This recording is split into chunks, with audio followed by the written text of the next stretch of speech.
Hi everyone, just wanted to introduce you to an all new YouTube channel called Chaz's Dioramas. Chaz's Dioramas is scale 124 and 125 model kits. As you can see, I do a little bit of the dioramas. There's a shelf diorama that I'm working on right now to display my models as they get built. The diorama itself is still a work in process. I'm waiting for some other parts to come in. You'll see on the sign it says Triple J's Gas and Go. That's another diorama that I'm working on that's behind me that I will show you. Now, just to show you the stash that's going on here, right? I'm backing up into the doorway. It's a 10 by 12 room. I have quite a bit of stash going on. And just a friendly reminder, guys, gals, none of this is for sale. Sorry. I also have a lot of whips, a lot of incomplete builds, stuff I started, didn't complete. I have some vintage models that I was able to collect. Some of them I had when I was younger, but unfortunately got lost or damaged. Not entirely sure. I just walk into the room a little bit more, show you a little bit more of the stash. It's a couple shelves full.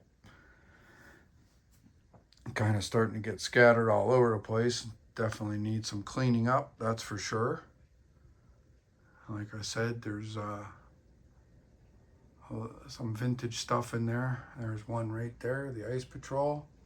That's a complete kit. I got to purchase that off eBay a few years back, and I have no special manufacturer, as you can see. I will build AMTs right into MPC, Revell, Atlantis, but I stay with a scale 125. The 124 is a lot of the aftermarket stuff as far as parts and everything else. I don't know if I went down here or not, but we'll do it again. And then across underneath the paint booth, we have some more. And I do have a variety of tow trucks, including the Can-Do wreckers.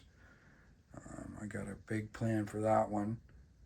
They are time consuming just because of the size, and I even have a fair bit of the Revell W900 wreckers. I did purchase 2 paint booths, and they fit together. And one of the reasons I did that is it's a lot easier to paint. As you can see, I got my brick wall that I use on some of my dioramas. That's the sheet size it comes in. So to paint that and lay it out flat is a lot easier in a double booth. So I use spray paints. I don't use an airbrush. And in an upcoming video, I will do just alone on that fan. That fan was a good purchase off Amazon. It's got very low noise, but very high CFMs. So the decibels in it, I think, are like 90 or 91 or lower, I think. The CFMs are really high. They're up around 200 CFMs, which definitely takes the fumes out of this room. And we go along to another shelf here that I have. Right now, I still got a lot of parts and 3D parts that I ordered, and some diorama stuff still in the box. You'll see a lot of the suppliers there. There is one supplier that I actually really like that I get off Etsy. I will do a video just of him alone, just because he's been a very big help to me. I'm just waiting for more of his stuff to come in too. I'm going to step back here a little bit and give you a good idea of what the diorama table looks like. It's full. Here's another shelf. Well, that's not really a shelf diorama. That's more of a table diorama. It's 24 by 24. Now, I won't go any bigger than 24 by 24 because some of the shows that I've been attending, they prefer to have the dioramas done in 24 by 24. So 2 feet by 2 feet. I had a good friend of mine there. He was helped me with some designing of some 3D shelves and printed them off.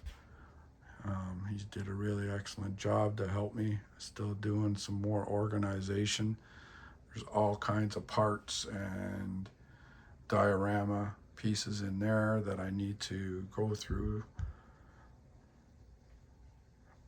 But yet I still have a spot over here, which at some point will be filled up, and some more. And I'll give you a good shot of the upcoming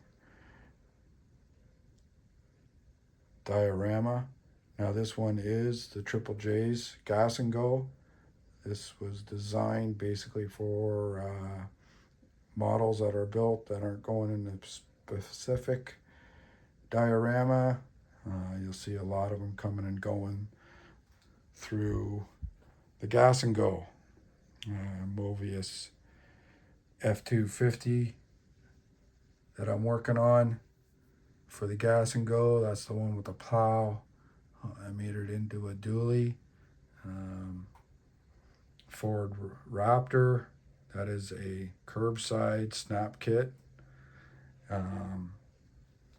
I don't refrain from snap kits, curbsides, whatever you want to call them. A lot of my builds will be those just because there's no purpose of having the engine compartment open unless I put it on a diorama. There is some of the 3D purchases I have. I got an ice machine. You can see the ATM in the back. I'll go over top. I got a vending machine. That countertop is actually out of a kit, a model kit. Yes, I can actually show you that if you want in another video. It was a find that I never knew I had. Let's put it that way. It's just some more shelves with containers with more parts in it. Back up here a bit. And I also use some carts. These carts have got some whips on it. Normally I roll it up to myself when I'm working at the bench.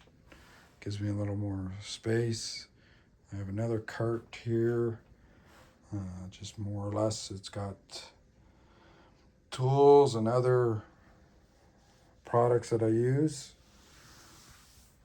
And we'll just slide over to the table, the workbench, just to give you an idea. The workbench is, if I can get it in here, 72 inches long and 24 deep. And for some reason, I still don't have enough room. So when I get on there, it seems like I'm packed. There's a couple more whips I've been working on. Like I said, I have a lot of those in process that I need to finish. A lot of paints going on, weathering. In another video, I'll show you some of the weathering I've done. You probably already saw some of that on the Raptor. So this is just to give you an idea of what I'm working with. So in Jazz's Dioramas, we are based out of Ottawa, Ontario, Canada. We are Canadian. So if you're, just in case you wanted to know, and we'll get back. So if you like the video that you've seen and you want to keep following, just hit that subscribe button. If you got any comments, hit the little bell, and that will give you updates of new videos coming out.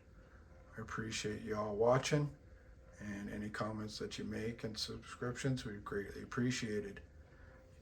Thanks. We'll see you in the next one.